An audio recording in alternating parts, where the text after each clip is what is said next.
খুব সুন্দর চালাচ্ছেন। আপনারা দেখতে পাচ্ছেন ভিউয়ার্স, চোখে ঘুম নিয়ে গাড়ি চালাবে না, ওভার স্পিড করবে না, কোনো লেন পরিবর্তন করবে না, খালি মাইয়াকে দিকে চাইয়ে থাকবে না, হেলে কিন্তু গাড়ি শেষ। এই জন্য মানে মাইয়েরা তাকাইলে একটা সমস্যা হবে না, সমস্যা নাই। মাইয়েরা তাকাইলে হেরা দেখবে হ্যাঁ, কিন্তু তোমরা গাড়ি চালানো অবস্থায় ওদেরকে ফলো করবে না, তাহলে কি হবে জানো, গাড়ি আর একখানে লাগিয়ে যেতে পারে। এই জন্য এটা মনে রাখবা নাকি, আগে মনে রাখবা জীবন একটাই, কারো জন্য কারো জীবন থেমে থাকবে না, থাকবে।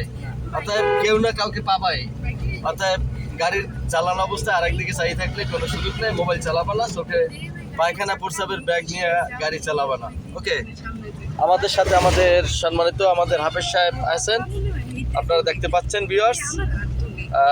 তারা কিন্তু মোটামুটি আলহামদুলিল্লাহ এই আর কি, আমরা ক্যামেরা ঘুরাইতেছি বারবার, এই জন্য আপনারা বুঝতেই পাচ্ছেন যে আমাদের সাথে অনেক নীতি নির্ধারক লোকজন আছেন, নেতৃবৃন্দরা আছেন। যাই হোক, এই পিছনে চাইছো কিন্তু ভাঙা আছে, কিন্তু পিছনে চাইছো তুমি গাড়ি সাইড। ঠিক আছে, ভালো থাকেন, সুস্থ থাকেন, এই কামনা। ধন্যবাদ সবাই।